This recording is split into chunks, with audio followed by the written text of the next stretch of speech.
So today topic is just an overview for the refinery.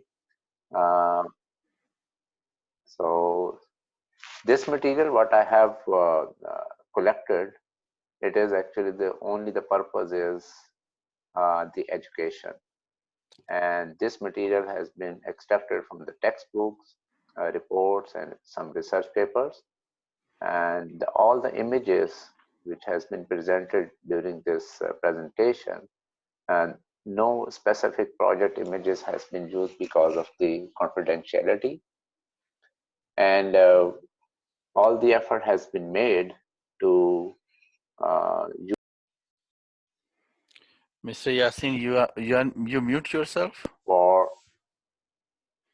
So all the copyright material, we have tried it our best.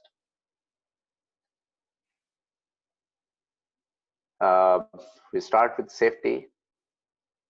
This part of the world, spring is coming, and there are some notes we can take it.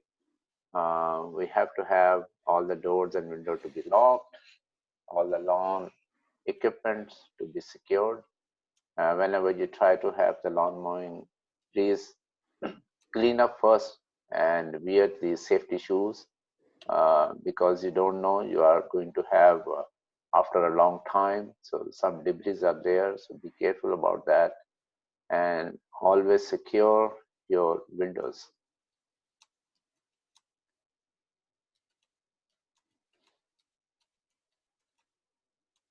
Flow of presentation. I believe there is a delay. Yeah. So flow of presentation.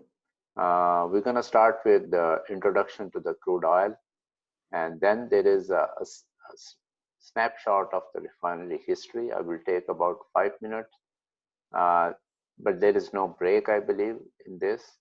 And then we go to directly to the refinery processes overview. We start with desalting, distillation and fractionation, reforming, cracking and its type, storage and transportation. If we have more time, we will go to the world energy demand and supply. So let's start.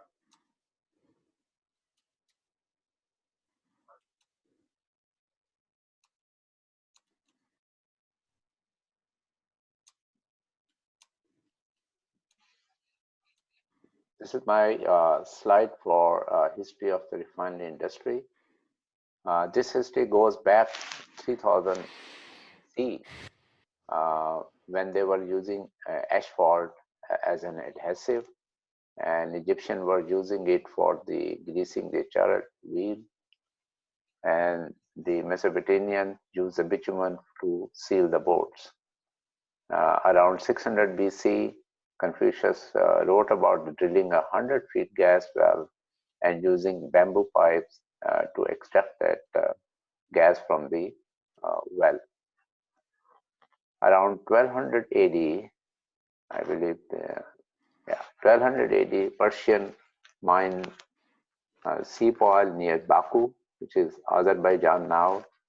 Around 1500 AD times, Chinese dig an oil well, which is more than 2000 feet deep.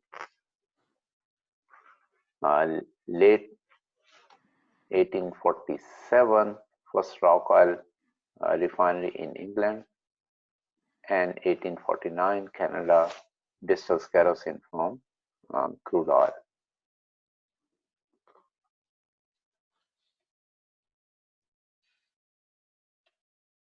1856, world first refinery in Romania, and 1859, Pennsylvania oil boom begins with 69 feet oil wells producing 35 barrel per day. That was the capacity at that time.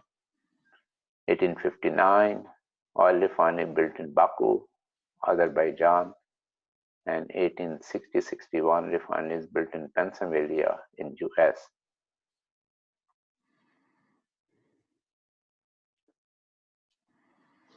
1870, US largest oil export. Yes, he was the exporter at that time also, and we can see that in 2019 also, they were the first exporter in the world. So they were second biggest export from the US 1870 also. And then first drive-in filling station 1930. This was the early World War I around that time.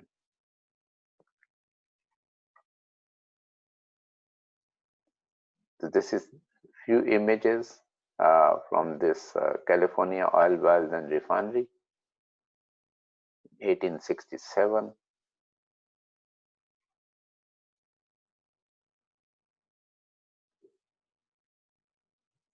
This well is actually very popular. It is the very earliest well, 1870, drill and commercially producing 1876, and it was just shut down in 1990. So more than 100 years this well was working.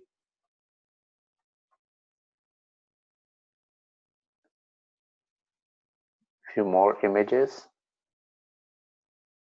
This is a render image of first refinery in Romania, and then in Richmond refinery. Still it is in the US, expanding. This is adding more and more unit to this. This refinery is still in working. And this is the first oil district, LA, Los Angeles. Some of the usage of this, the construction, mummification, it was the early use of it.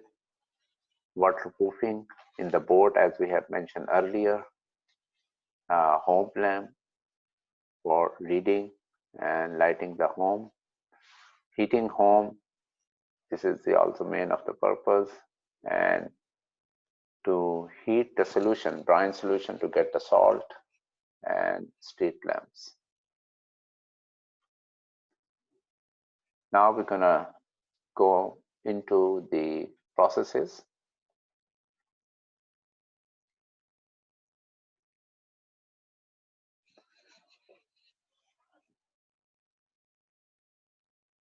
So crude oil, which we are taking from the ground, it has major component is a hydrocarbon. That hydrocarbon, it varies from 50% to 97% of its content, depending on where you are extracting and how you are extracting it. The organic component portion of it, 6 to 10%, is the sulfur, nitrogen, and oxygen.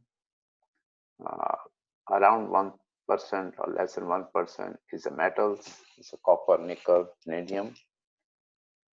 And it looks like, you can see on the right bottom column, how it is, looks like, it's like if we see the charcoal, very similar to that when we extracted it from the ground.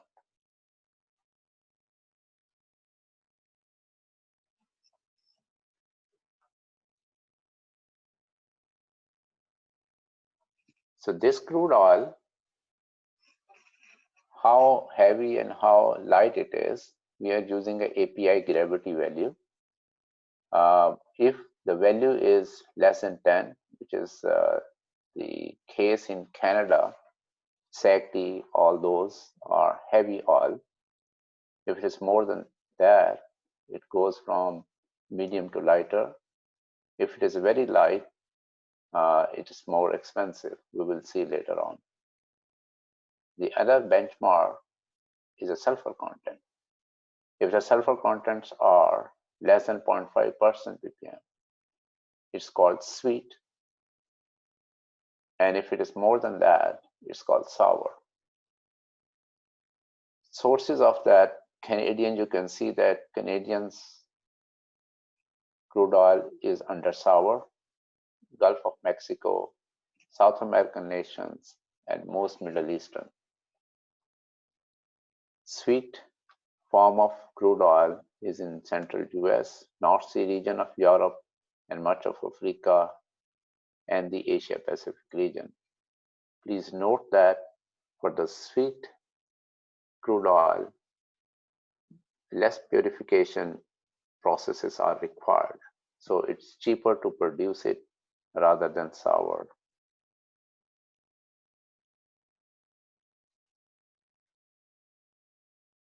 In the market, we have the different standards. One standard which is used is West Texas Intermediate, which is WTI, and Brent North Sea, because Brent can also be a Ho Chi Minh, which is called Brent Hu. Those are the benchmark. What we have using is Brent North Sea and WTI. You can see that the value of WTI and the Brent North Sea are approximately in the range of 40 API gravity. OPEC basket in the Middle East, the API value is around 32.7, and it has a sulfur content. So as per the definition, it is sour.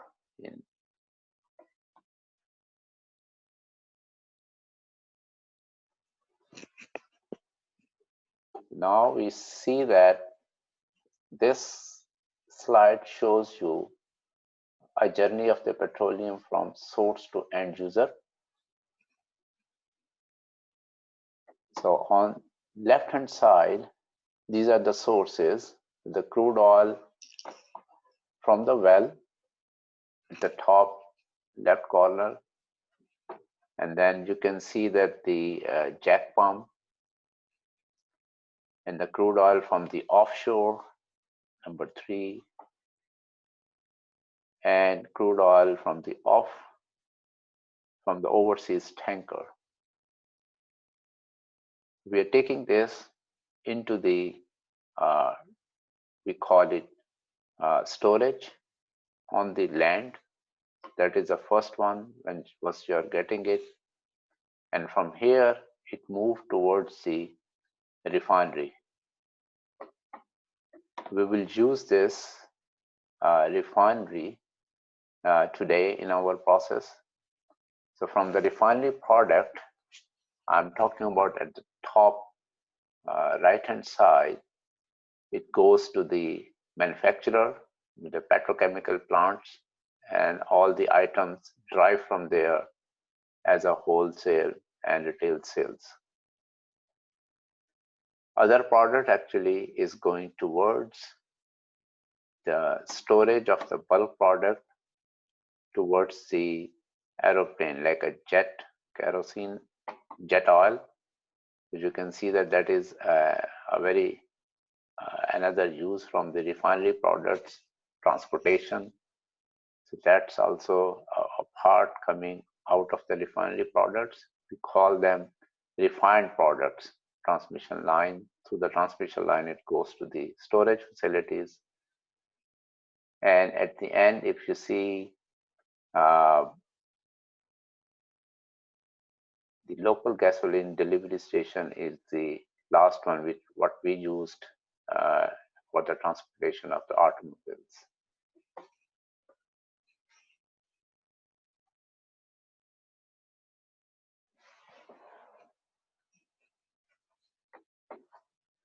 These slides give you an overall idea how this product actually starts and what are the different usages, what are the different processes we use in the refinery. This one slide will give you all the idea, and few of them we will discuss more in detail today. On the left hand side, you can see that the crude oil is a storage facility. From the storage facility, it goes to the desalting. It's a first step. We will discuss more in detail as we progress in this presentation. From the desalting, it goes into the atmospheric distillation. And in the atmospheric distillation, you have two ends. One is at the top, is a lighter end, and one is at the bottom, which is the heavier end. We call it atmospheric residue. So we will talk about this vacuum distillation more in details later on. From the vacuum distillation, it goes into the coke drum, and from that, on the right hand side of the slide, you can see residual treating and blending facility, and it goes to the submarines or pipeline as a bitumen.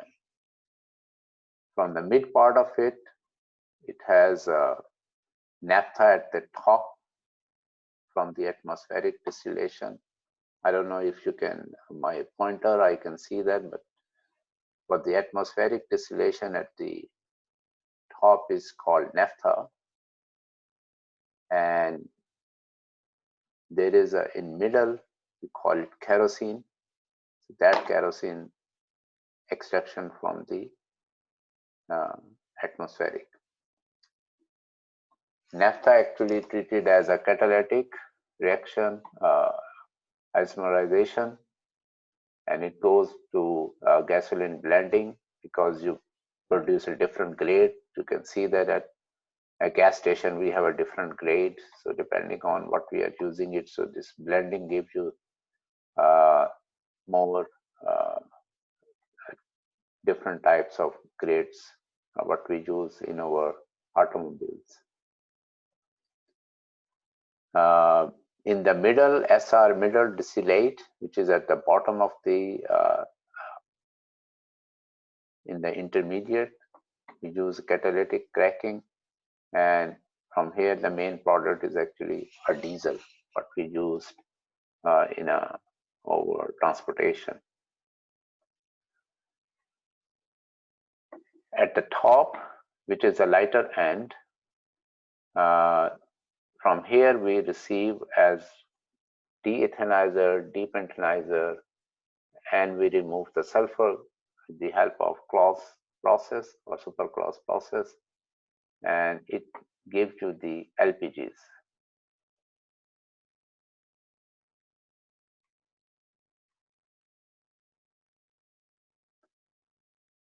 This slide, this slide is showing you the same what we have described earlier. Distillation, physical, there are physical process distillation, solvent extraction, solvent dewaxing, propane and blending, and thermal processes, visc breaking, delayed coking, fluid coking, and flexi coking. Catalytic, we will few of them we will discuss: fluid catalytic cracking, hydrotreating, catalytic reforming, catalytic dewaxing, hydrocracking, isomerization. These are few processes. Yes, Mr. Yasin, where was the LNG on your previous slide? Somebody asked that. Can you go back to the previous slide and show where the LNG is? Okay, at the top right corner. Just so if you see this on the slide, yeah, now you can see. If you see at the LPG at the right top, so this is where from here you're going to get the this is the liquefied petroleum gases, which has a combination of methane, ethane. From here you will get that processes further into the downstream refinery processes.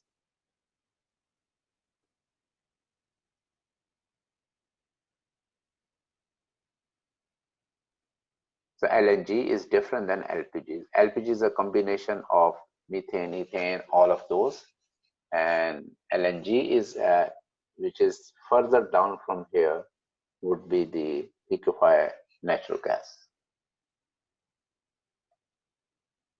I move now to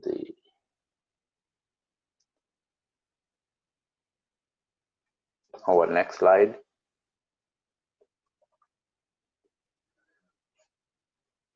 So the product, which is the barrel of 1 barrel from the crude oil, about 47% of that you can receive as a gasoline in the processes, and from that barrel, 23% you can get diesel fuel and heating oil.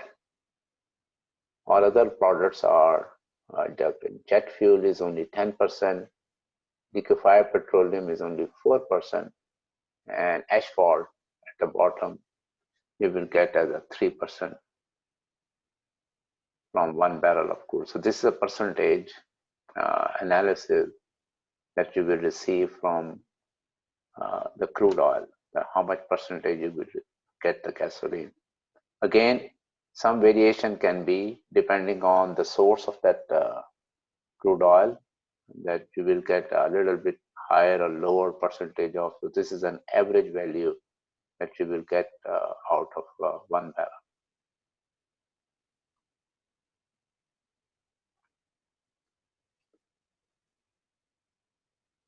As I had referred earlier in our slide, the first process is desalting. In this process, you can see that the crude oil contains so many impurities inside, and those impurities need to be removed. There are some salts also, water also inside, sand also, and this is where we're going to remove that. We call it desalting. In the desalting, you have heat exchangers. So there is a fresh water valve, and we are using mostly electrostatic process for desalting. We can use a gravity based, but in that case, the length of this vessel will be huge. To reduce that length, we are helping in the electricity, so that I will explain in the next slide, which will help us to reduce the size. So in the desalter at the bottom, you enter the feed into it, spray it, and with the help of electricity, you will coagulation process, get more drops of the oil, and it is at the top portion of it collected there, and it's sent for the further process to the industry.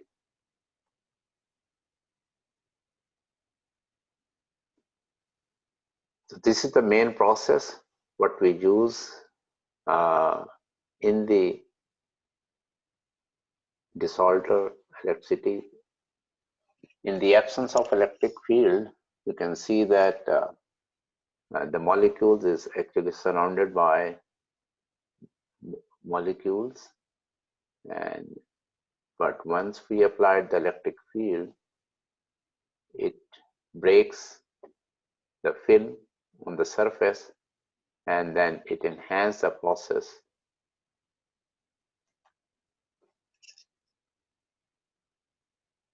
or to coalesce the drops. Once it's coalesced, so you will get a larger drop of it, and it will help us to extract that. So this next slide is showing you two types, or rather 3 types, we can say that. We can use a AC type electrode to get this process of separation. As you can see at the bottom, I'm talking about on the right hand side of the slide, emulsions comes in at the bottom.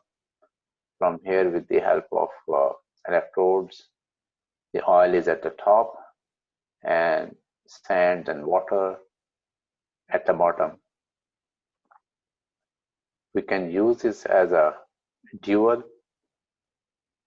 as a AC and DC, both electric field, to do this process. So every process has their own limitations, but now in these days, a combination of AC and DC type electrode is used, so efficiency is much higher than AC or DC respectively.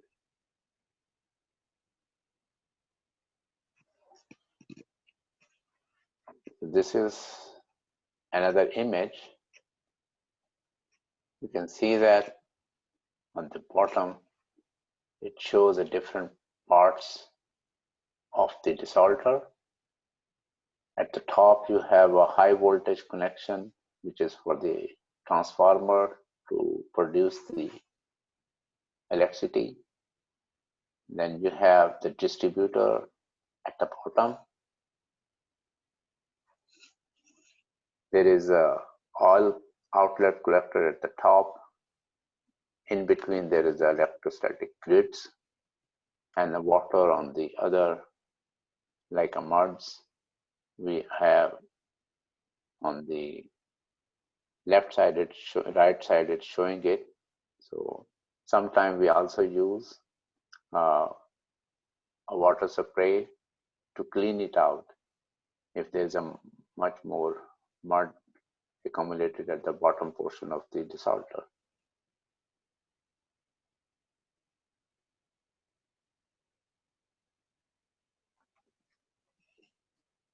So as we are extracting the water and the muds and the salt, brine solution from the desalter. Mr. Yasin, Yeah. just a quick question. What would be the best way to respond to the comments or questions we are receiving? I will leave up to you. I believe when you are switching from one process to other, if you want me to jump in and show you what comments we have and you can respond to the audience, that would be good. So mostly the questions are related to the process which you are discussing. So when you are finishing that topic, so you would be able to respond to the comments. Would that be a better way, or you want to keep them for certain time?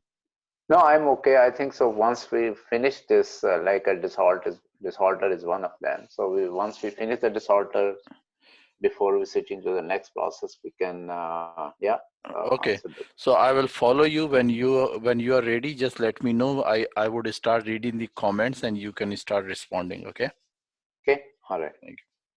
Yeah. So to continue from my last slides, this called two-stage desalting. In the first stage, most of the desalting happen. We remove all the salts and waters, 92 to 94%. We call it single stage, but if we require more than that, so we use a double. So the product which is coming out of the first stage of the desalter, it actually enter into the second stage. We refine it, and then from here approximately 99% has been removed, and that desalted oil actually goes for the export processes. I believe, yeah, so this is the end of this desalter. So yeah, so you can let me know what are the questions. Before we go to the question, can you try a pointer rather than the mouse as you did at the beginning? Can you try that one right now? Let me see. I don't know. It can disturb a little bit. Let me see if I can do that. Yeah, just try if that works for you, because people want to see. Guys, I'm just trying to help you guys. So if Mr. Yasin can have the pointer, it would be easy for you guys to see where he is pointing out. But where is the screen? I'm not getting that portion now. It's okay if you can't get that. That's okay. We can live like that. So that's okay. I know it's far better to have that pointer so that we know that where we are talking about. Okay, so we can go to the comments. Yes. So first comment I have from Mr. Saifur Rahman. Can you do the slideshow as you were doing the biggest screen, or you want to move like that? It's up to you. Uh, So first question from Mr. Saifur Rahman is 47% gasoline means normal petrol we use in our cars as well as high octane. Is that correct? yeah, it's a range, means the product which is used 47%, other than the diesel and the jet fuel. Other than that, this is 47. So diesel and jet fuel is not included. So for the transportation, all other gasoline, yes, we are using as a 47%. That is correct. That what we are using. Okay, Mr. Yasin, can you see any sidebar where it says annotation? Hmm. Can you see that somewhere? No, no, I don't see that. Okay, okay, because I believe somehow, sometime your mouse actually draw lines on the screen, which just stays Oh, there. really? So it's because of annotation. But if you, I don't want to stuck to that one. That's okay. So next question I have from another fellow. What is the other products in the 18%? Uh, oh, 18%. Yeah, so this is when we are using a blending.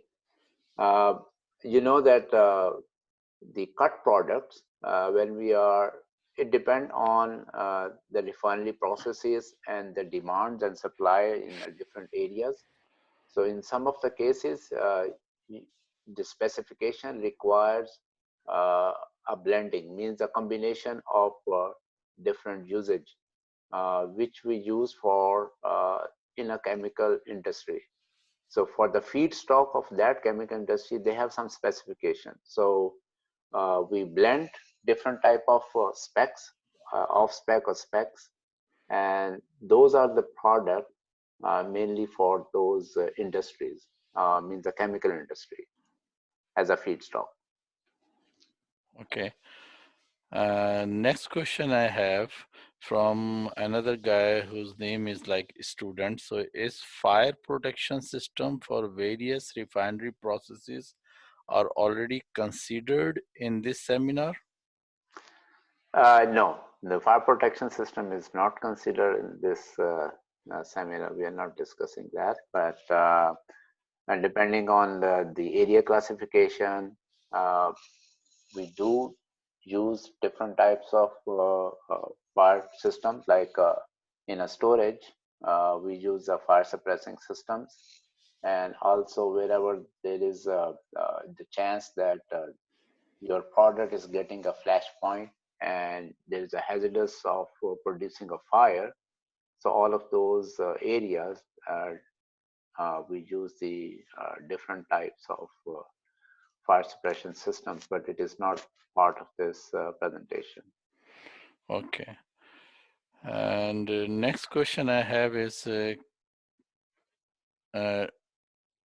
what is the purpose of try coke in desalter? Try cook. No, Isaac, can you repeat your question? I can ask. I think your question is not very clear. So just elaborate, please. So next question I have from Saifur Rahman. Desalter is a electrochemical process, correct? Chemical. No, he is asking, is it electrochemical process? Uh,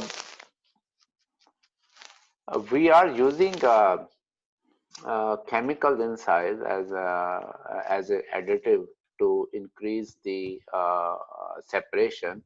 There are some demulsifier chemicals being injected to increase the efficiency. Yeah, I can say that because of that, we are adding some of the demulsifier there. You can say that this is just like using as a catalyst to increase the reaction of, sorry, to efficiently separating the oil from the water and sand. Yeah. Okay, that's good. Next question I have from Hassan Masood. What is the role of brine Is it a byproduct or a catalyst? It's a byproduct. You can feel at the bottom, as I mentioned earlier, you have a salt and you have a sand, you have a water. That combination is at the bottom of the desalter. So that solution which is getting at the bottom is a byproduct. It's not required. So what you are looking is a pure crude oil. So you are extracting the impurities of that. So impurities at the bottom. So impurities are byproducts. They are not the main product. Mr. Shah Mustafa Kamal is asking, can you actually give some name or specify some main vendors of desalter in Canada? Yeah, we have in Canada. I think there are a couple of them, but I don't know whether it would be appropriate to give the names. That I'm biased to anyone. Yeah. Yeah, so, but there are vendors that we have used in as you know that I'm working here for last 18 years. So we have worked with a couple of them. So there are vendors. But I can send a personal note if you need any name after this So presentation. you I know can what, send that. you know what I will do?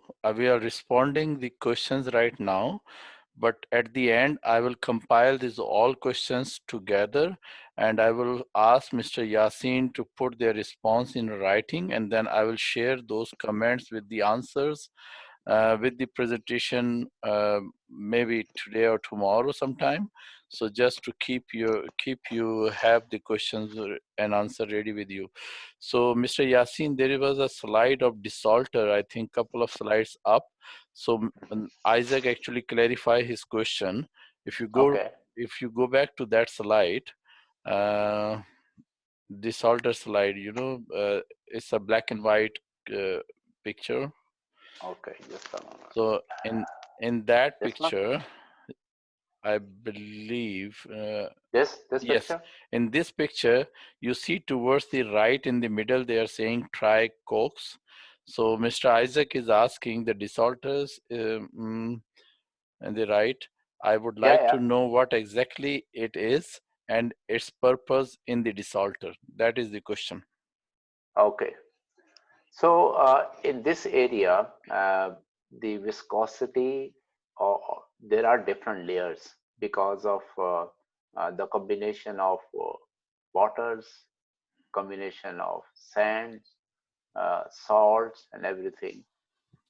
Based on that, uh, there is instrumentation being used here to monitor that levels.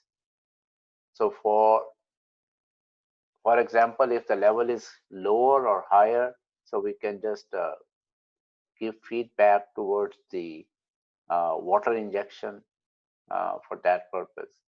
Other than that, I'm not aware of any use of this tricooks. I can further look into that and get back to you, Isaac. Okay. So as I mentioned, so I'll put all the comments, your questions in one file, and Mr. Yasin will give a little bit more detailed answer there. So just to help you out. Okay. So next question I have is from Arshad. How this oil sand distillation is different from conventional crude? Conventional crude impurities are much lesser and different types, but in the heavy crude oil, sorry, so the definition of the crude oil, which is we are getting out of the ground in the Middle East or in Africa, uh, the impurities inside is much different. But when we talk about the heavy oil, you know that the heavy oil actually is a different type of crude which is entrapped into the rocks. And for that reason, uh, it is very much viscous, and also you have to break it down uh, at the bottom. So you will have the rocks also particle inside, and you have to use different heating mediums so that the viscosity may improved and you can pump it out. Otherwise, very viscous inside the formation. Is not without heating, you cannot take it out. So to answer to the question, the heavy oil here, like in Canada, uh, the impurities insides are uh, different than the impurities what you are getting in Middle East or elsewhere in the world for the crude. I don't know whether I answered the question or not.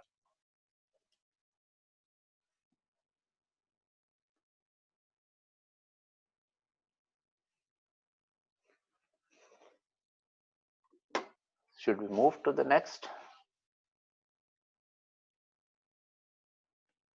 Yeah, just a couple of more questions. So, how many type of desalters we have? That's one question. Around what pressure the desalting process operates? That's the second question. And I will I'll hold few more questions for your next slide probably. So we should continue after these two questions, and I will ask these other questions afterward. Okay, yeah. So the first question is you are saying that what pressure we're gonna use this.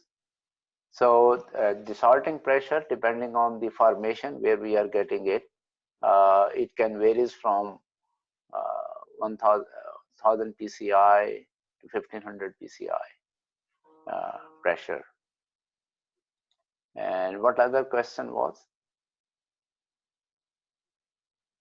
The other question was what Types. yeah, types. Yeah. So one desalter is, as I mentioned earlier, gravity based. So you are not using any electrostatic uh, uh, process. So based on electrostatic AC types, DC types, and dual frequency types. So these are the three types that we are using as a desalter. But if it is a gravity based, it means the process would be depending wholly on the gravity. Efficiency would be very low, and the size of the desalter would be much higher because the droplets of the oil has to be separated from all other impurities. It will take much longer time to do that process. So normally we are using electrostatic, and electrostatic has three types: AC, DC, and dual frequency.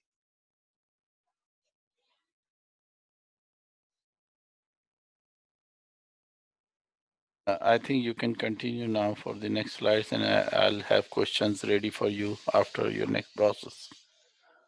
Okay, so as before, I mentioned that after desalting, it goes to the atmospheric column.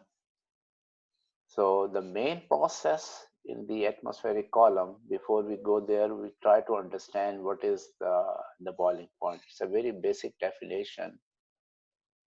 The boiling point is the temperature at which the vapor pressure of a liquid is equal to the pressure of the atmosphere on the liquid. So this graph showing you mixture A and B components. On the left hand side, if you see that there is a pure B component, and on the right hand side is a pure A component.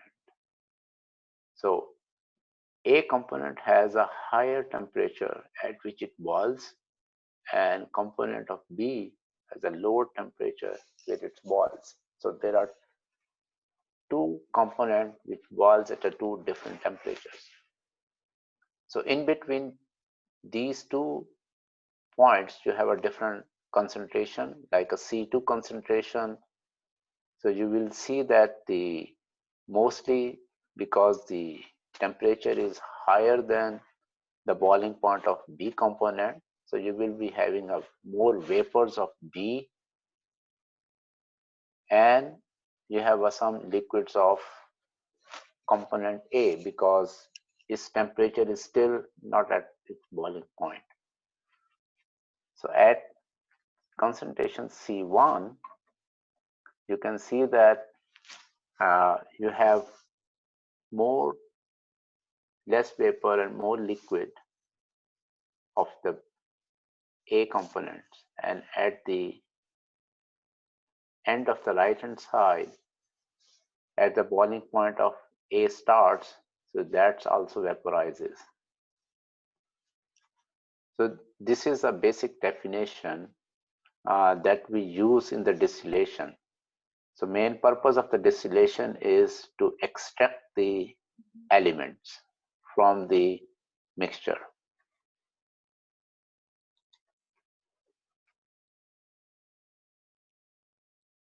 The next slide is showing you different temperatures for different products. At the top one, if you see the gases is below 30, there is a relationship between the carbon chain and the boiling point. If your carbon chain is very long, its boiling temperature would be higher. If the carbon chain is less, the boiling temperature is less. Like gases, if you normally see, like say methane, so methane boiling temperature would be around minus 161.5 degrees Celsius, and your butane, normally we use, its boiling temperature is minus 1 degree Celsius, and pentane, the boiling temperature is 36 degrees Celsius. So you can see that as your carbon chains goes on, its boiling temperature also get higher. Naphtha, you can see the boiling point is around 100 to 200, and the carbon chain is from 8 to 12 molecules long. Pay attention to the atmospheric residue, which would be the bottom portion of your atmospheric column. Here, the boiling point is more than 450 degrees Celsius, and the carbon chain is over 30. So more than 30 carbon molecules are in this residue.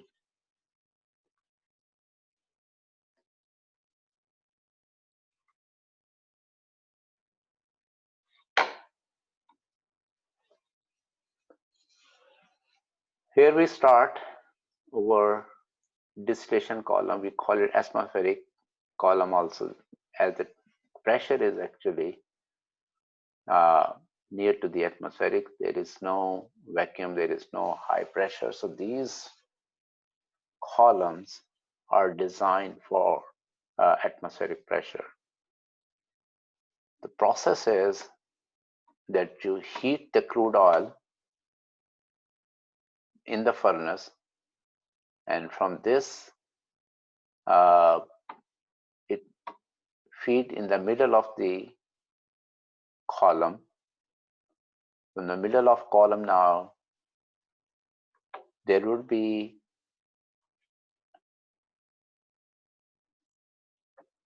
separation occurring now here, depending on the temperature. All of those, with the help of trays, it goes up. So all the boiling point, which is higher boiling point, would be at the bottom. As you know that I explained in a previous slide, that all the lighter which has a low carbon chain, their boiling temperature is lower. And all the heavy, which has more carbons, their boiling temperature is higher. That would be at the bottom. So different feeds, you can see that, sorry, these temperatures are all degree Fahrenheit. So at fuel oil and lubricants, gas oils, kerosene oils, and naphtha. Naphtha is at the top. And there is a light at the top, which are the gases from the top. Here I have another slide. Mr. Yasin, can you do the slideshow because few people can't see clearly, the fonts look a little smaller. Oh, okay. I can do that.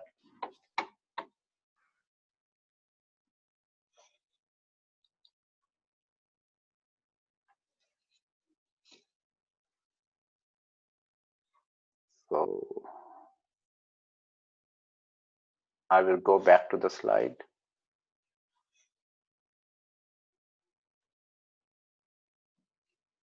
Yeah, I think so.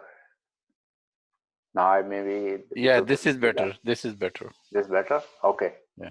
Yeah. So I can just go through a little bit again shortly.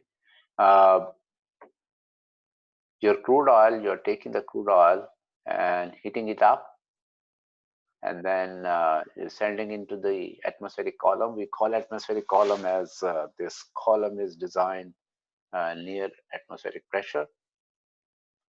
It's a pressure vessel, but the pressure is near atmospheric. And it consists of different trays. Here the separation occurs. All the lighter component of the crude oil goes up, and we collect it at the top as a gases, and at the bottom would be heavier. As I explained earlier, the carbon chain is longer, so it's more heavy, so boiling temperature would be much more higher than the others components. So in between intermediates, we have fuel oil, lubricants, gas oil, kerosene, naphtha. So these are not the final product. These are the name actually I have mentioned. So there are processes in between required to get the kerosene or to get the gas oils. These are the process that we explain in our next slides.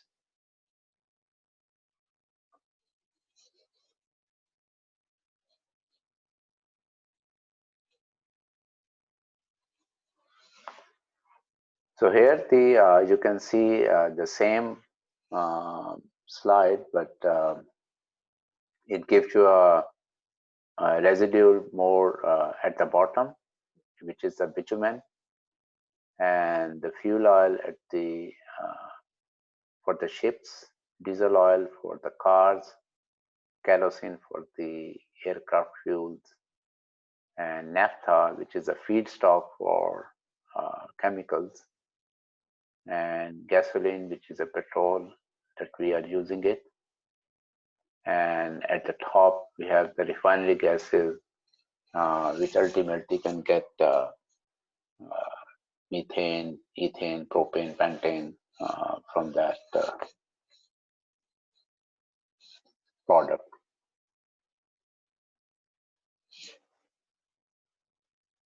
The temperature here is around 350 to 380 degrees Celsius, what we are putting the heating crude oil. The difference between this slide and the previous slide is the feed is actually coming at the bottom in this case, and in the previous slide the feed was coming at the middle of the column.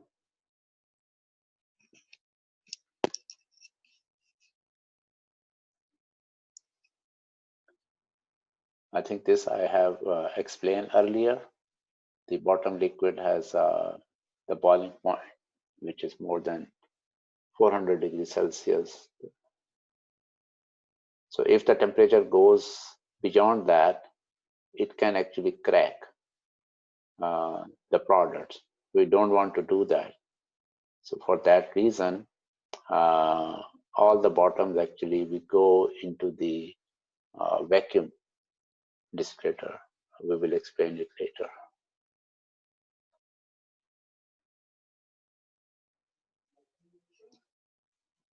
So this is the bottom product, what you're gonna get at the bottom of the atmospheric column.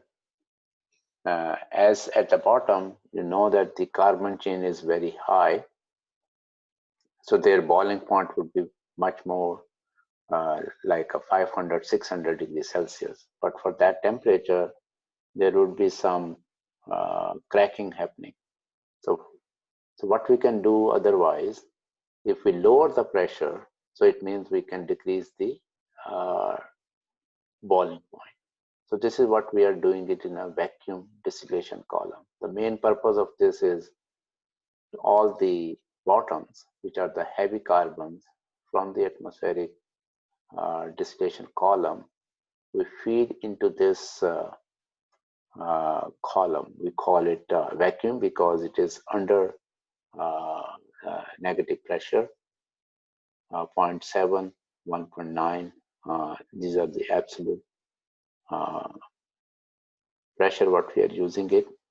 So in this case, the size of the molecules is big because of the you can see that the pressure is low. You need a more space for that. So the sizes of this vacuum distillation covers are huge.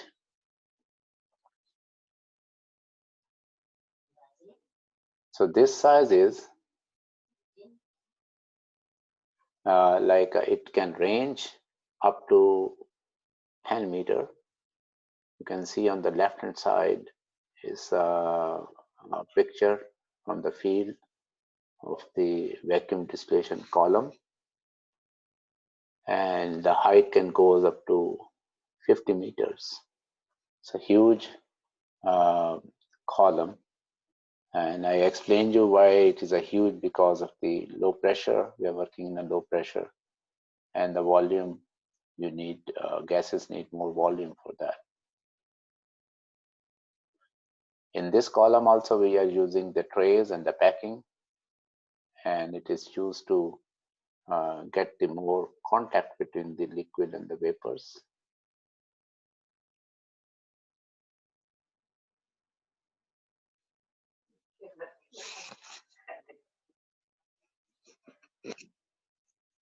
So this one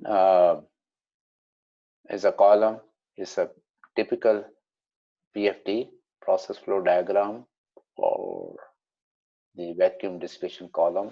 You can see that there is upstream you have a heat exchanger, and the feed is coming from the bottom of the atmospheric distillation, and again from this column you will get lighter at the top and heavier at the bottom. So the product from here is a light vacuum gas oil and a heavy vacuum gas oil.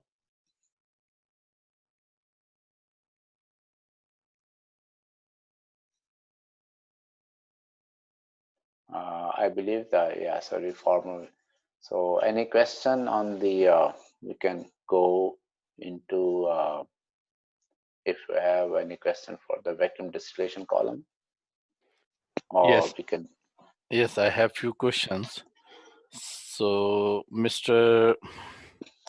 Mustafa Kamal, he's asking, as mentioned in distillation column are designed on atmospheric pressure. Are distillation columns pressure vessels? For the design point of view, we design it for more than 14 psi, although it's not a requirement, but we do design it for the, so it depends on the operators if they would like to have that as a stamped vessel. So the answer to the question is yes, we do design it as a pressure vessel, but are we stamping it or not? It depends on the operators, but we do design it for the higher pressure. So when you say stamping, it means are we considering this technically as a pressure vessel or not? Is that what you're saying? Yeah, so it means if you are stamping it, it means that there are some standard requirements that you have to follow, and also the fabrication shop has to follow to produce it. So it means you are stamping it as a pressure vessel. But if you are designing it, not stamping it, so that's also, so normally we design it for the pressure vessel, yes. Okay. Another question I have from Saifur Rahman. What is the normal wastage percentage due to heating in distillation process? Wastage percentage, you mean the wastage of the product? Yeah, wastage of any product which being produced during this distillation. So is there any, let's put the question in this way. Is there any wastage during the distillation process? If yes, what is the standard practice percentage of wastage? I don't know, should we say a wastage or not? As I explained, that at the bottom you will get the residual. So means anything which is not been distillated, but the fine tune to that answer is that there are always intermediate from one stage to the other stage. uh, the the boiling points are very close, so it means the product would be not been separated 100%. So in that case we use a downcomer in the column, and that downcomer will take that liquid and we put it again, heat it up so that you will get more vapors out of it. So there is no 100% separation that you can do it, but you can get maximum out of it, let's say 90-95%. So I'm not saying as a terminology as a waste, but I can say that, yeah, can we separate one particular product 100%? So answer is absolute 100% is not possible. Okay. And by the way, just in addition to what you are saying, vacuum distillation column is picking the product from the bottom of the main distillation column. So it means whatever the residuals are, we are doing further distillation in the vacuum. Is that correct? Yeah, that's Okay. right. Okay. But it's happen on not on all the refineries. So refinery decided to take the residual and sending to another facility. So what are it all depend on the facility if they would like to further get product out of the bottoms or not. So it But depends. It depends on the economics what they have decided for their yeah, plant. Okay. yeah, that's right. Okay. So next question I have from Mr. Isaac. Actually, he has two questions. So I'll cite one first. Is there any sort of heating occurring inside the column? I would like to know the different ranges of temperatures are maintained inside the columns. There is no heating inside of it. Heating always occur outside of it. I can go back to the slides. Yeah, you have a heater outside the distillation, and once it is heated, it goes into the distillation column and is separated out on the basis of their temperature. Yeah. So if yeah, so I'm on a slide now, vacuum distillation. So if you see closely here, uh, at the bottom we are saying hot feed from the feed heater. So it means heating is occurring outside of it. So the products comes in, and through the trays and packing, it's move up. So in one of the stage, let's say the intermediate, I said here is a heavy vacuum gas, which is HVGO in the picture. we take it out and we heat it up and then introduce again at the top portion of the distillation column. So heating always occur outside to get more purification, but it's not happening inside the column. Okay. And the second question he has, he would like to know how it is possible to separate hydrocarbons having boiling point over 750 Fahrenheit when the crude is heated in the furnace only up to 750. Could you get the question? Sorry. So How what we can? he is saying that how we can separate the hydrocarbons which has the boiling point above 750 Fahrenheit, because in the furnace the Okay. the Yeah, product yeah, is yeah, being heated up to yeah, 750. Is yeah, there yeah. any way for do that? Yeah. So what I think so the answer to that is the vacuum, right? So what we are saying is at a higher temperature, the I can go back to the slide and show that there is a yeah. So you can see that the cracking molecule can crack apart at temperature more, which is I'm saying here degree Celsius, which is more than 750 Fahrenheit. So yes, uh, the question is that for this temperature, when we heat it up in a furnace, at the bottom, the temperature is approximately that, let's say, for example, 750 Fahrenheit, or let's say 400 degrees Celsius. So there is no separation occurring here. So it means all the component will, their temperature will be less than this. It will be separated in this column. But anything happen at the bottom, we take this out. Now we don't want to heat it up at a higher temperature because of the cracking. So the relationship between a boiling point and the pressure, as I explained earlier, the boiling only happened when the vapor pressure is equal to the pressure where the liquid is. So if we take this bitumen, which is at the bottom, into a negative pressure, we call it like vacuum. So it means now their boiling temperature, which was let's for example was 400, now it will be reduced. So it means that at the lower temperature now we can separate that because of the lower combination of temperature and pressure at the lower level. We can separate them. Okay. So next question I have from Saifur Rahman. Height of the column varies as per capacity plant. I believe yes, this is right. It depends on the. I'm giving answer on behalf of Mr. Yasin. So this is depends on the refinery or the plant capacity, and the height of the column depends on the capacity of the plant. Correct? No, No, not I exactly. take my words Uh, back. the reason is that it depends on the what type of product you want to take it.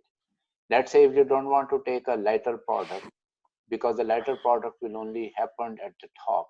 So all the economics actually depend on where that refinery is, that product and the surrounding of that product, what you require. If your refinery is designed only for the diesel or the jet fuel, and you are not interested in the going up to the lighter end of it, so what you will do, you will stop your process at the jet point, and anything happen above that, you just take it as a product. But if you would like to have the feedstock for the petroleum industry, so then you have to have that product at the top end of it, so their height will be more. So it is a combination of what is the requirement of that area where the industry is, and your refinery is target value, means what you are targeting, which market you are targeting. So all the refineries are not producing everything. Refineries are based on the economics, and the requirement of the area where they are situated. Okay. So next question I have from Mr. Fahim. He's saying how you compare the percent of steam used in conventional refinery process compared to SAGD.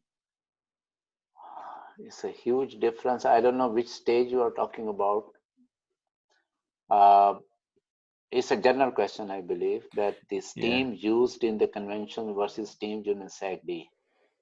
Yes. Yeah, SAGD process, we are using a huge amount of steam.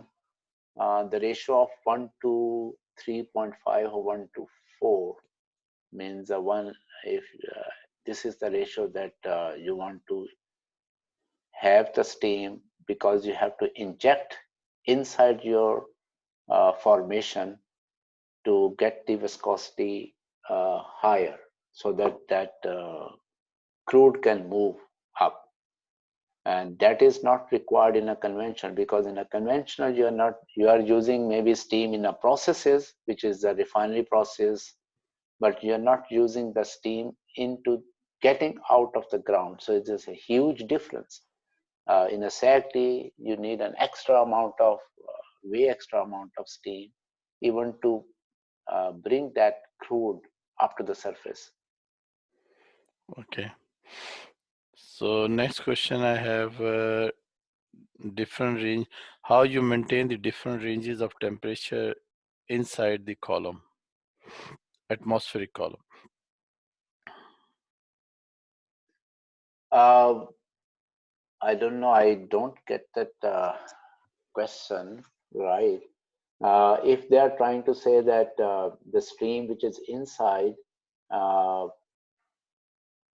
if it moves up actually, and you are extracting at a different level, the temperature ranges in between the, let's say, a jet fuel oil, around, I'm just throwing a number, let's say 200 or something like that. So there would be a product once you are getting at that state.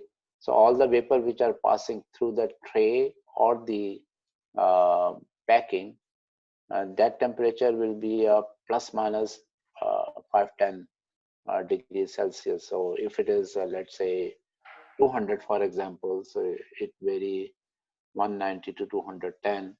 So you are getting out of it.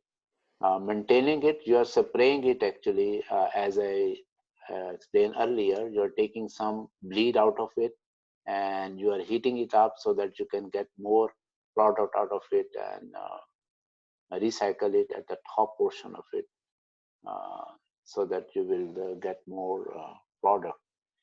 Maintaining a temperature, as you know that this is temperature sensitive, right? So wherever the temperature is, that range, you will extract that in your process. All the vapors will go up. Are we getting 100% out of it? No. Some product will remain inside and it will go into the next stage. Yeah, that was the last question I have. So you can continue through the next level. Okay. So how time-wise, how we are going?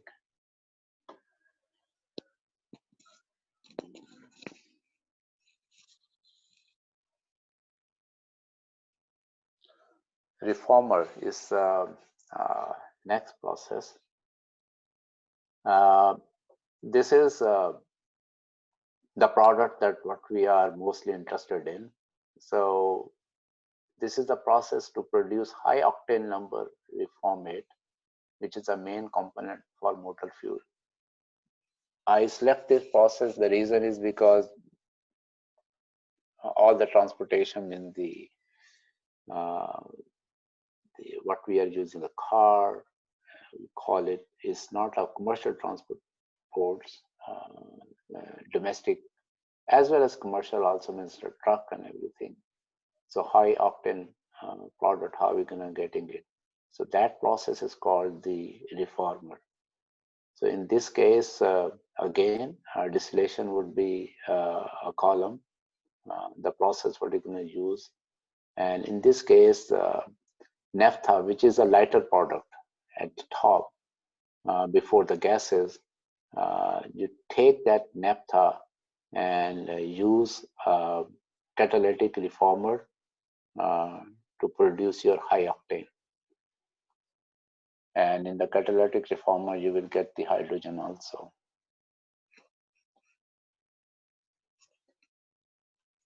So before any product which goes into the high octane, important point is that they have to remove a sulfur. Now, there should not be a sulfur content inside. So there would any crude which in this case, before it come to the distillation purpose, the desulfurization need to be done.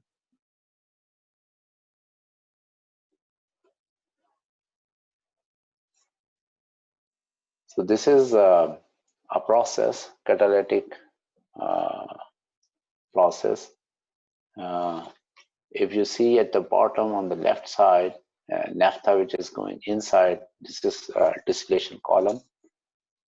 From here you get one bleed out of it. I don't know if you can see that, my cursor, and you wanna heat it up and go into the reactor.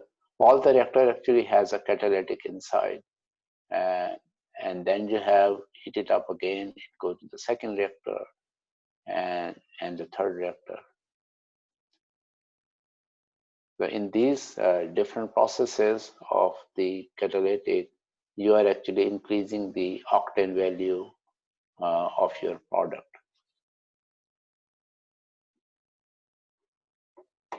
And in this process, you are using a fixed bed catalytic reactor. The pressure is from 100 to 1000 psi, and this one actually work in a pairs because you are regenerating it with, as you are using a catalytic. So catalytic need to be regenerated. So while you are regenerating it, you have to use the parallel. So you can think of two parallel stream working together. So if one is the reactor using a catalytic, after some time that catalytic actually you can see as a sponge. So sponge will absorb up to certain levels some of the things. Once it is done, it will not be an active component of that catalytic. So we call it to regenerate it. So we reverse the process and clean it up. And so while we are doing that cleaning, the other second line can work and keep the process going on. So we use this in a pair. So the process is continuous.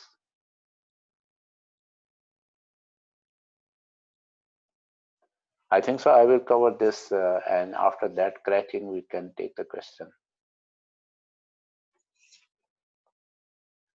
So cracking is actually a large hydrocarbon are broken into smaller fragments. And as you can see in an example I have given here, large molecule, which is C17H36, goes into different component of it, C9, H20, and C8, H16 carbon, smaller molecule. So hydrocracking was developed to combine the catalytic cracking and the hydrogenation and produce no coke, because the coke is a very hard component of it, and it can it's very hard to clean it up. So the coker is one of the process in the refinery.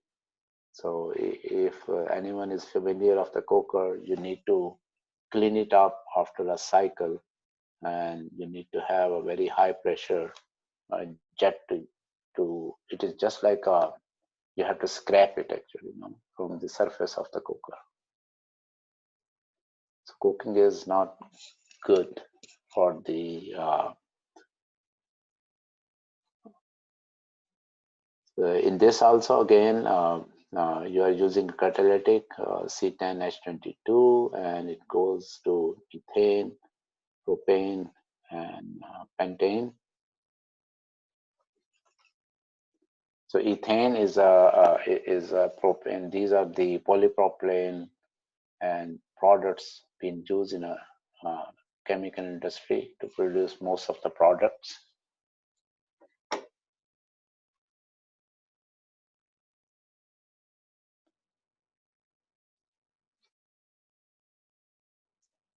It's a process what we are using a different type of reform catalytic processes. There are different pressure. Um, one is higher pressure, which is 1.3 to 3 megapascal, and then there is a medium one, which is 2.1 megapascal, and the continuous regeneration is actually a lower pressure, 0.35 to zero point 0.9 megapascal. And the light end LPG, you're getting out of it, and reformate 84 to 85%, which is your gasoline, and hydrogen, as I mentioned in my equation earlier, there is a hydrogen produced, which is used in a hydrotreating plant.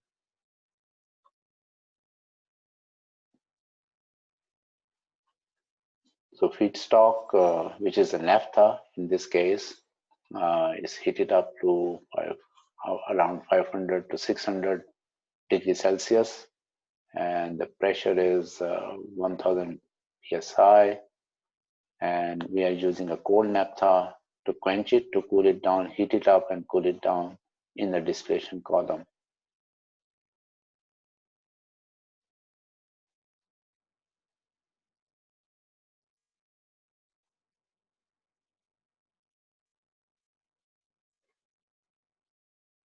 This is again thermal cracking. Another, you can see that there are main column and then there's a regenerator column.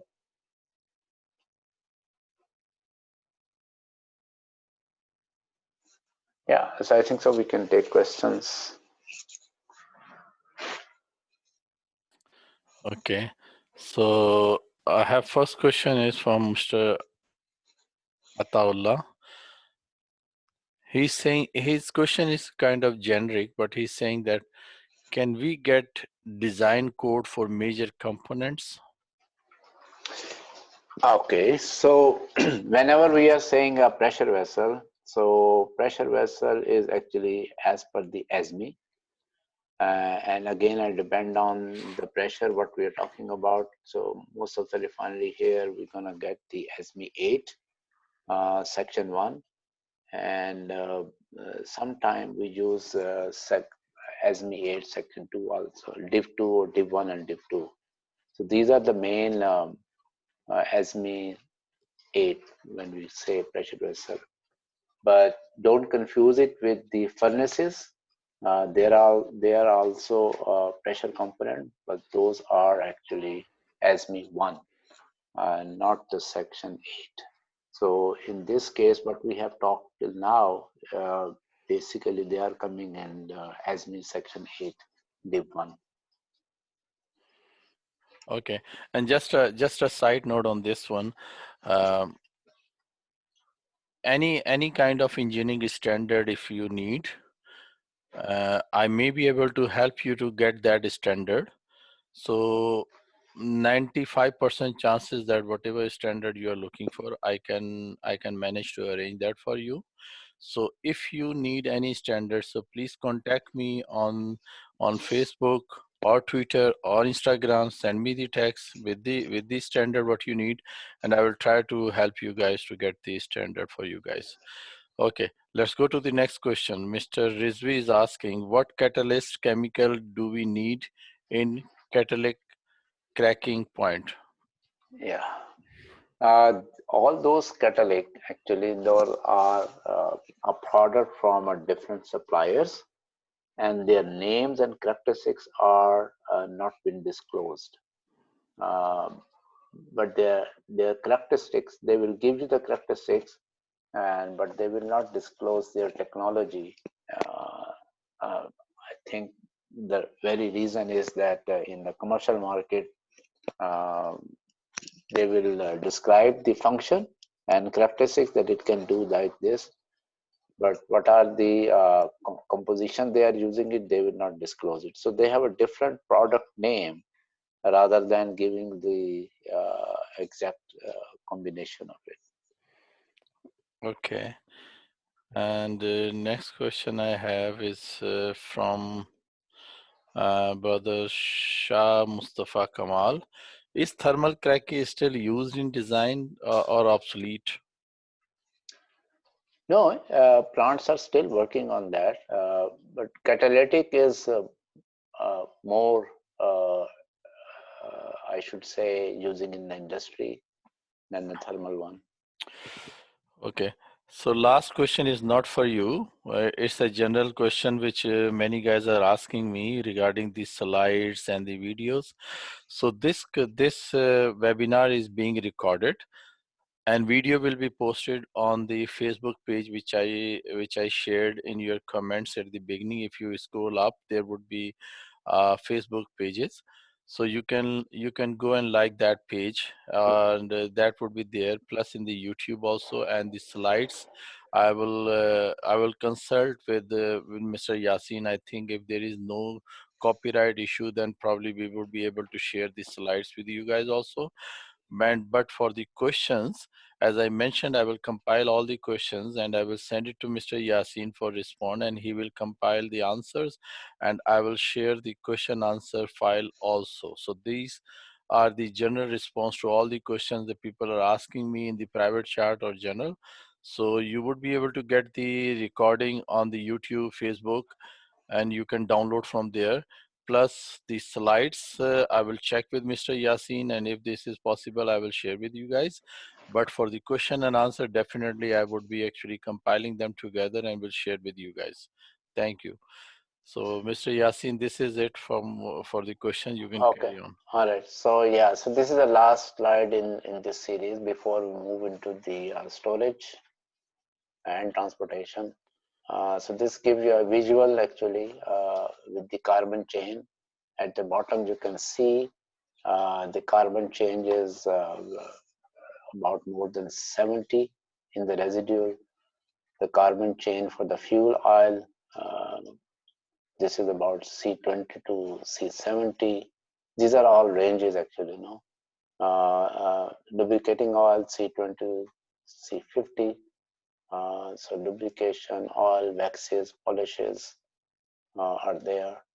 And C14, C20, this is diesel oil. And then you have a kerosene, paraffin oil, and then the petrol and naphtha with the product, I can say, and these are the gases at the top.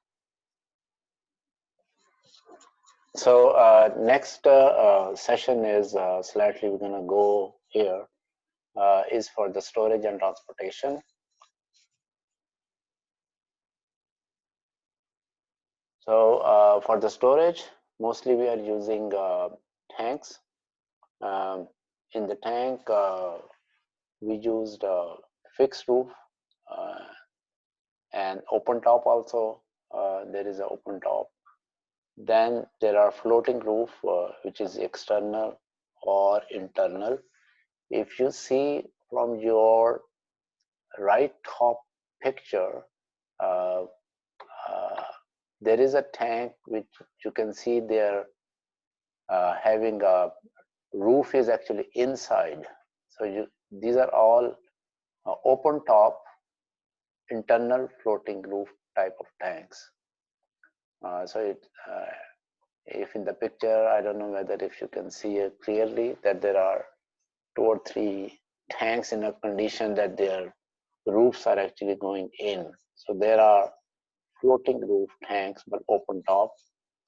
At the bottom left hand side, those are the fixed roof type of tank. It depends on the product what you are using. Either you need an internal floating roof or not, depending on the vapor pressure of the product what you are storing inside. And the code what we are using is 620 API and 650. We are using the code for these storage tanks.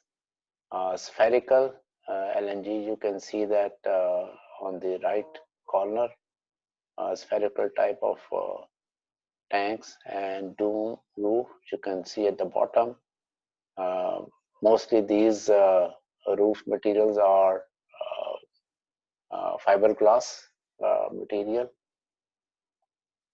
and the code I have mentioned is API 650 for the atmospheric, and for 620 if you have a slightly higher pressure, which is but should not be more than 2.5 psi.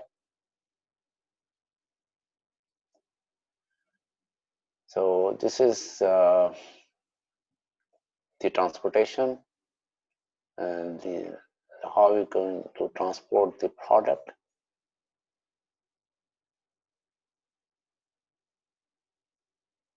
So you can see that different modes of it, marine and through pipeline, through rail and trucks, and all of these been designed on a different codes. And pipeline can also be in the sea, because there are facilities which is in the deep sea, so you need to transport that to the shore with the help of the pipeline through the sea.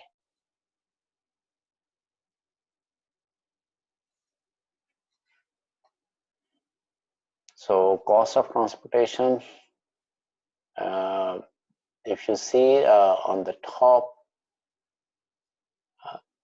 the price which is given here is a crude oil price and the refined product. So you can see from 2009 to 2013, this graph, the price is going up and up from $7 towards the 8.3 per barrel. And the refined product cost is slightly lower than the crude. In 2009, it is about 6.6 versus 2013, it is 6.6. So it's approximately the same. There is a slight variation in the refined product, but the price of the crude oil actually just goes up.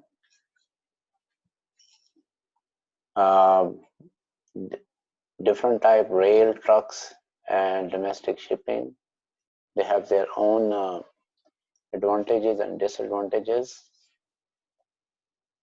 And in the rail, there is a high, regular, and fast, and compatible of large bulk transportation and low carbon dioxide emission. For the truck, there is no restriction. Ship directly to the destination, can ship smaller loads.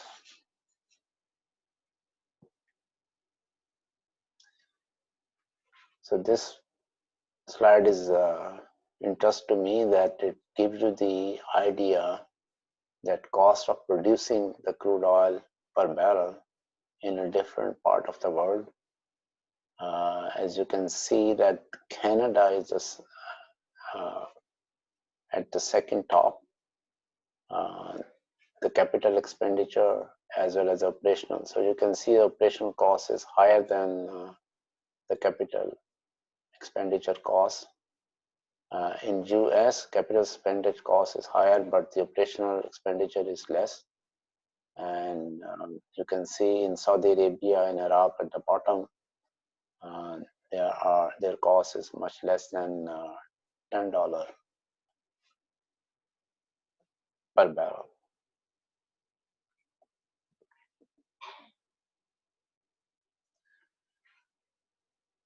So if we send this to the pipe, the cost is approximately, is an average cost, and it's based on 2019, I believe, 18 or 19,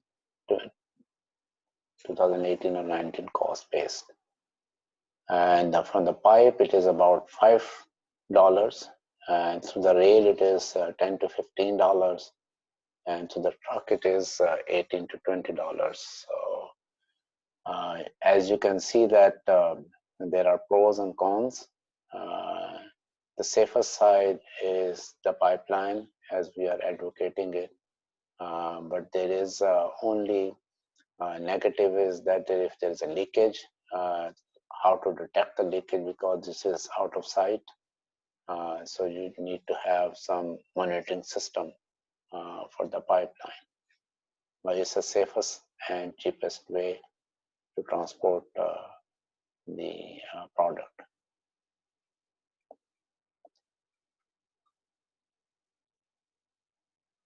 I just included this slide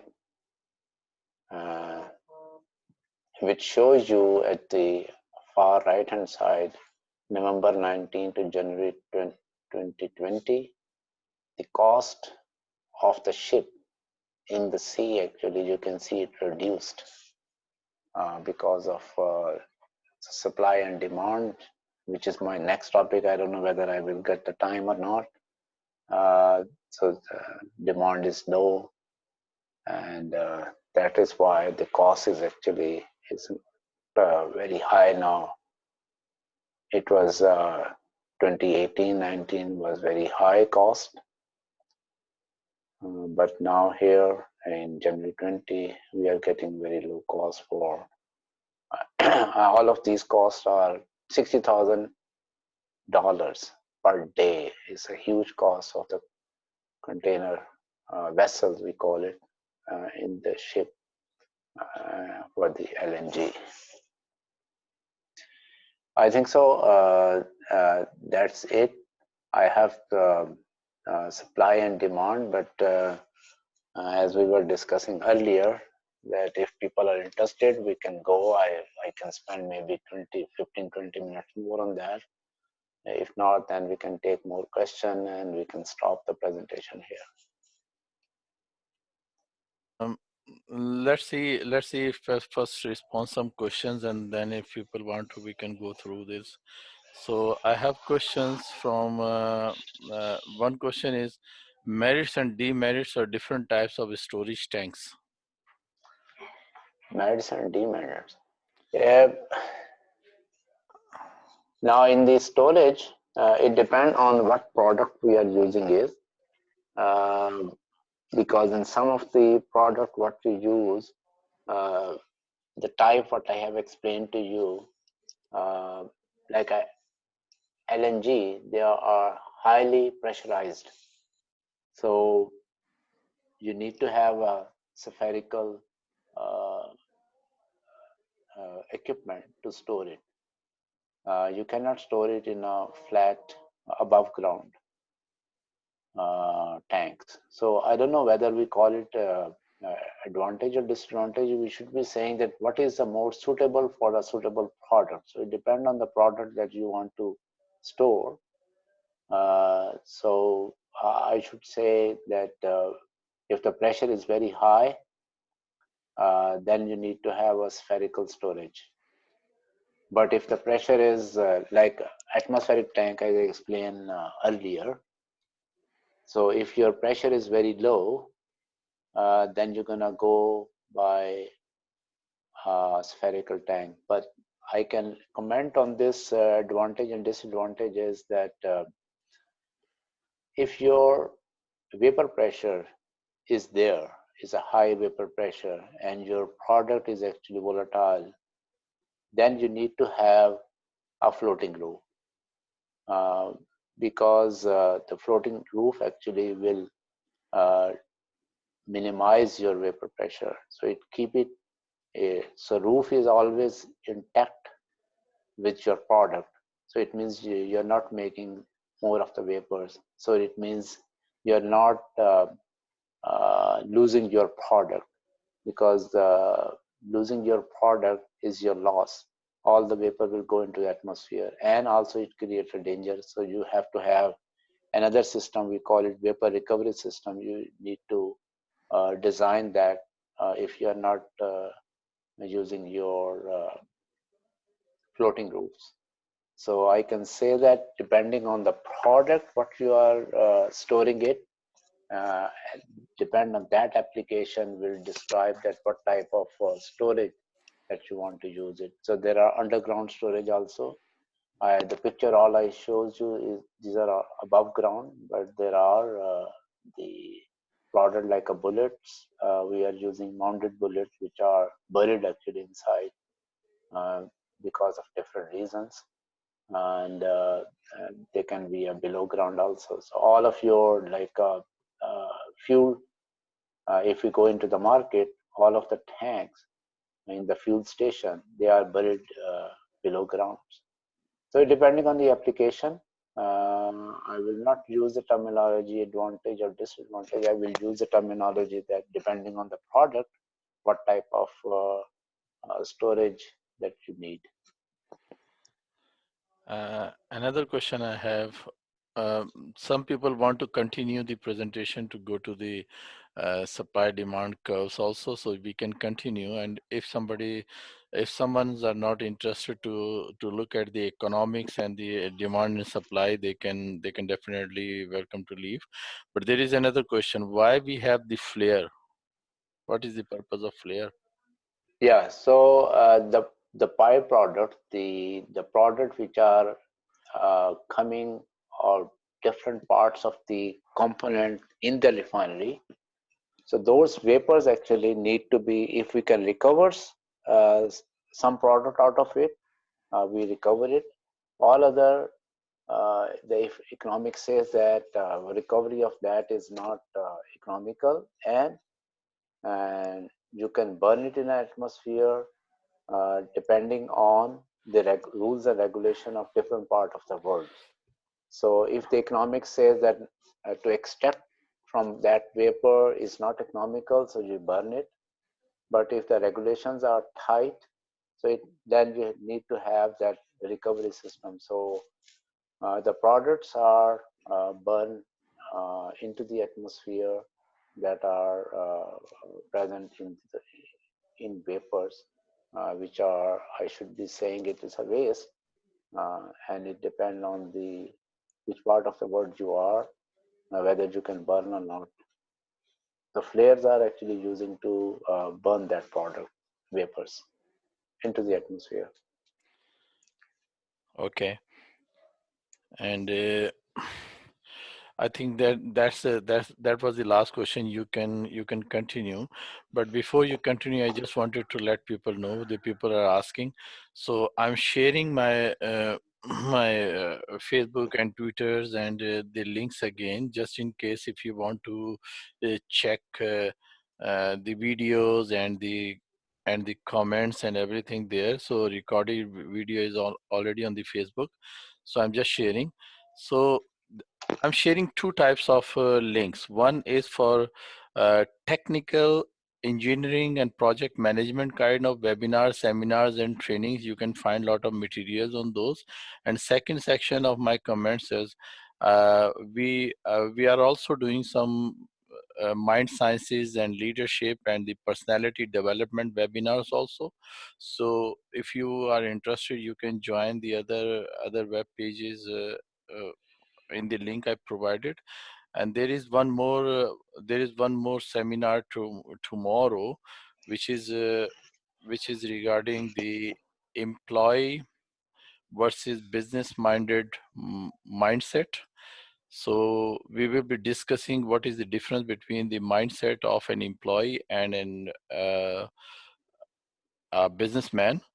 So that would be interested. It is a series of webinars. The first webinar will be tomorrow at uh, 12 p.m. Calgary time. I'm sharing the link of the webinars with you guys. If you guys are interested, you can just actually join the meeting tomorrow. So that's I already shared. It is also free. It's a 1.5 hour webinar tomorrow. So Mr. Yasin, I believe you can continue with Yeah. So supply. this is thank you to everyone who were with us and now leaving. Thank you very much for your time. Hopefully you have got some ideas overall different processes in the refinery. So I will now go into the next. How much time, Heather, we have? We have 1 hour, so you can continue maybe whatever time you take. But I think this is very interesting portion of the presentation where which is actually related more of current economic situations, so we can see what future looks like, where the demands and supply goes, and this can actually give you an indication what we need to do. And a few people are suggesting some topics, and thank you very much. We appreciate if you can suggest me any topic on engineering, project management, or personality development, or the mind sizes, or anything. So we will try to arrange the webinars or seminars, if we can do by ourselves, or we can find any expert, but we will try to accommodate your requirements. So please suggest me what topics you would like to have webinars or seminars in more details. Thank you very much. So Mr. Yasin, sorry. Oh, thank you. So we go into the main purpose, as Heather has in introduction, that where we are going uh, towards this, because in these days there are a lot of going on in the media and about the oil and gas. So here, all of this presentation is based on the International Energy. There is a forum that predict and all based on 2019 reports. I'm presenting this. I have taken this data from there. So as you can see here, this graph, bit old graph, that million per barrel per day, million barrels per day is the production as well as demand. So if you see this blue color, it is actually a production, and the consumption is a brown color. So there are very much hand in hand. So there is no supply that is higher than the demand. So it keep close, which control the prices also. So beauty of this graph is that it's 2018 from onward is showing a forecast, and I can see till November, December of 2019, this forecast is very much true, that we are approximately slightly above than 100 million barrel per day. So which is, so this prediction is actually very close to the reality. What we were, it was predicting for Q1 of 2019. So we were very close to that. But after that, everybody knows that uh, uh, coronavirus and its impact is there, and that is a natural, um, I don't know how we can predict about it. There is a terminology here, OECD and non-OECD. So Operation of Economic Cooperation Developing Countries is OECD. All other countries are non-OECD. So in this slide, you can see that this is a projection from 2010 to 2050 for next 40 years. So in this area, if you see, the transportation factor is growing. And somebody can ask a question that, okay, so we are going towards the electric cars, so what's going to happen? So you can see that to produce electricity also, and to have that station also, so some form of energy is required. So it means you need a fuel actually to get into that. So indirectly, you need that energy.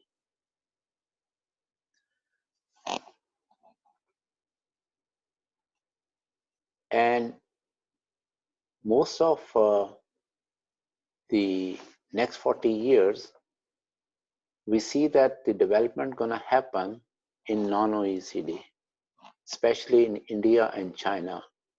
They are going to be two major components in next 40 years. And the consumption of energy in China, India will drive this the market. You can see the Europe, America is very slow demand because we already reach into certain level that delta would be less in 40 years if we compare with the non-OECD versus OECD. So huge potential would be in Asia, or we call it non-OECD countries. So different form of energies. As I explained, you can see coal will stay there, although the growth is very low.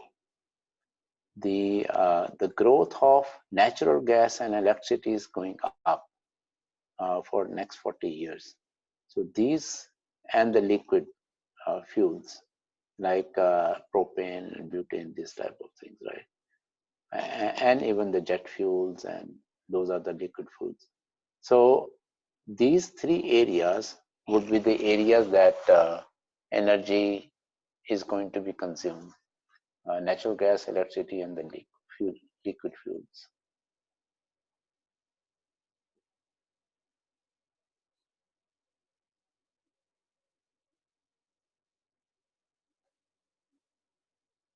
Again, this one is the 20% they are predicting will increase the production versus OPEC, non-OPEC and OPEC countries.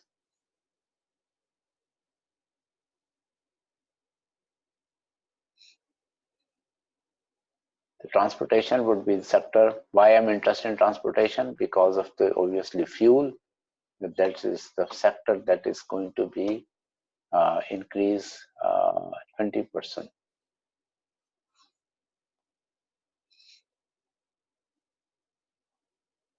This is a challenge. Another field that we should be looking at, the carbon dioxide emission. The non-OECD, as is expected, because we're going to use more and more energy into the non-OECD countries, so which also relate towards the carbon dioxide emission.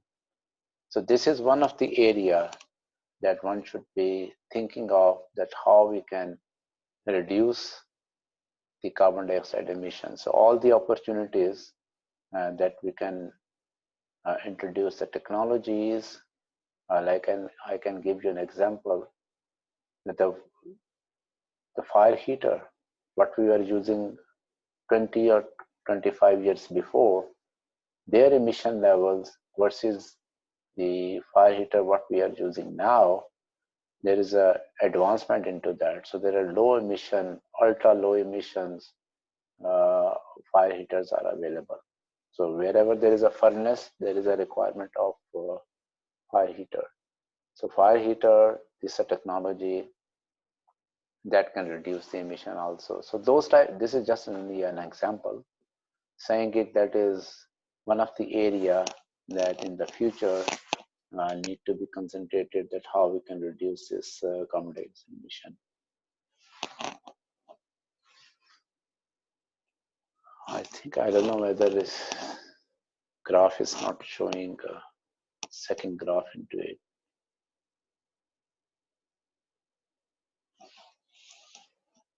So still you can see renewable energy is another area that will increase in next 40 years.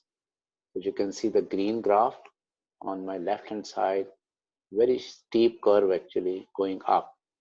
So this projection is for the renewable energy. So this is one of the area that will flourish. And the second one, if you see the petroleum and the other liquids, is still the area that will grow.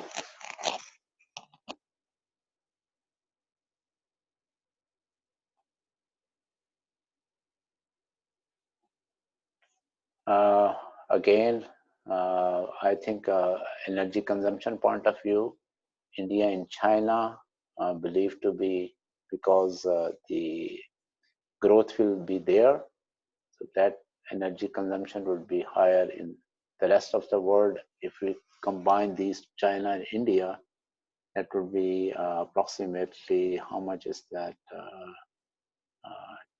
60% of that will be used by these two countries.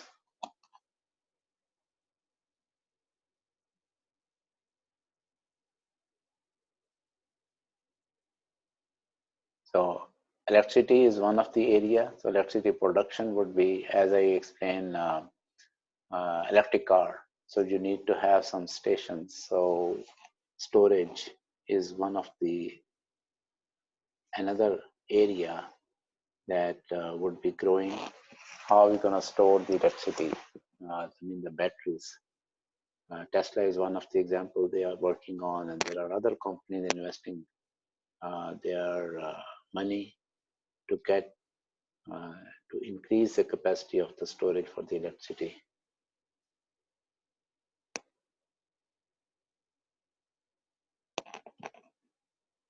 I think same graph is showing transportation.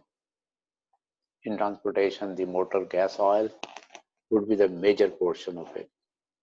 And electricity, if you compare the total amount of what you're going to use in the transportation, still your motor gasoline, it means your refineries are there, jet fuel is there, diesel is there. So all these bottom three on the left, right hand side graph, you can see diesel, jet fuel, and motor gasoline.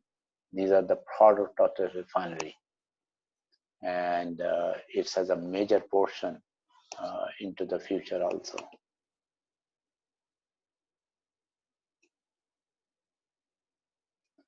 This just only a comparison in the transportation, the freight versus passengers. And you can see the non-OECD countries has in the passenger is more growth is going to be happen in those countries. And in the OECD, in the transportation passenger, I mean, there is the rate of the growth is not high. It's approximately the flat curve actually. Yeah, I think so. That's it I have for today. Thank you very much once again. Yasin sir, there are few questions. If you want to answer, or it's okay. Yeah, sure. So we can quickly respond to questions if possible. Otherwise, we can leave it to the compilation. Yeah. How important is to have a downstream unit attached to a refinery? Yeah. So see that this is all a spectrum, like a spectrum. If we are saying everything together, like my midstream and the downstream together, again, it goes back to the economics. That if I want to ship my, let's say, product from here to Middle East, how much cost I have to pay?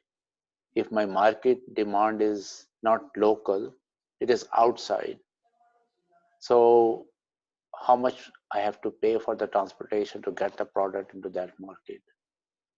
So the economics actually drive that. So you can see most of the facilities, they are designed for a specific range of the product. So it is not economical that one facility can produce everything. The reason is your cost will be much higher and your profit margin will be low. The reason, again, your consumption. You are not consuming every product what you are producing in your uh, downstream, because in the downstream mostly it is a petrochemical plants. like a fertilizer. So you will produce fertilizer where the demand is. You will not produce a fertilizer and then ship it to somewhere else, right? So petrochemical plants, which are the downstream, depend on the demand. Uh, so I don't see a facility that the midstream and the downstream together. Uh, in my mind, any example I can search if you like, but mostly majority of that you will see that the your downstreams are separate than your midstream and upstreams. Okay. Is there any way to calculate the complexity of a refinery? Is there any straight way to do that, or is it's not even a question? No. Question is a valid question. Uh, there are different ways. One technology called pinch technology. Pinch technology actually refer towards the heat balance, heat energy, that how much heat you are putting inside of that process and how much you can recover out of it. So as a complete whole system, you do the analysis that at what point you are giving the heat, at what point you are getting out of it, and what is the efficiency of that system. So we call it a pinch analysis. So it is used to uh, uh, increase the efficiency of the whole process. Whatever the process from A to B, you are using it. With the help of that analysis, you will get the efficiency of that system.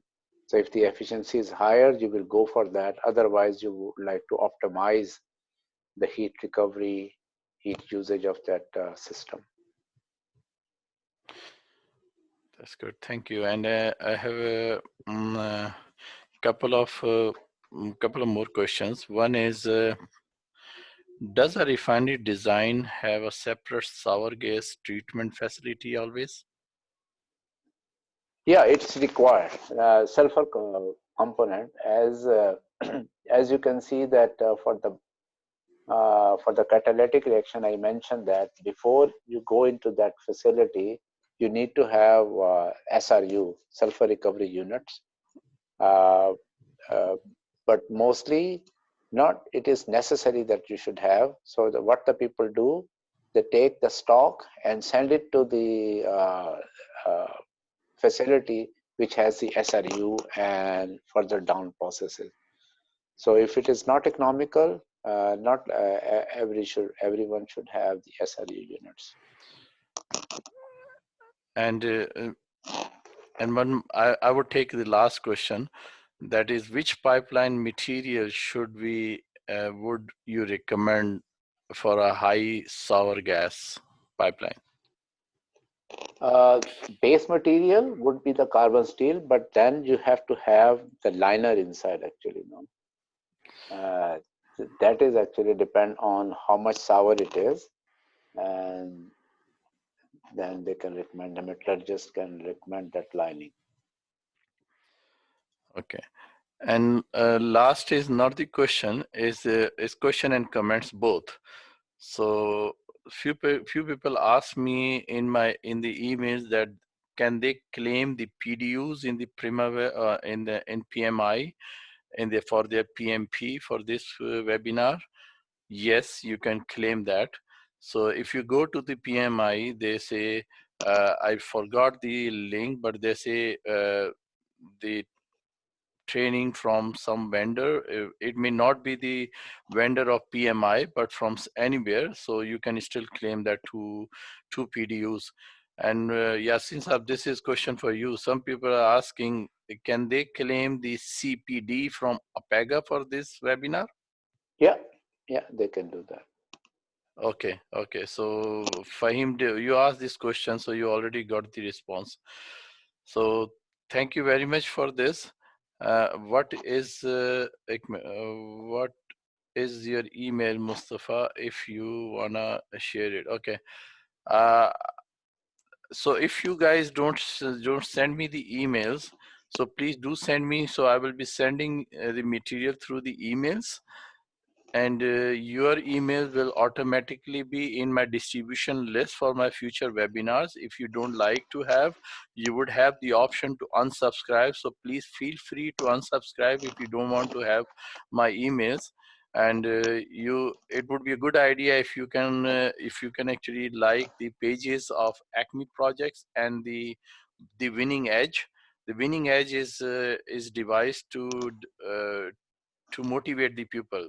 So most of the motivational programs and the leadership and personality development program will be coming through the winning edge, and we will be doing those winning edge webinars in English as well as in Urdu and Hindi as well, to support our families, friends, everyone, because we are talking about the mind sciences and personality development.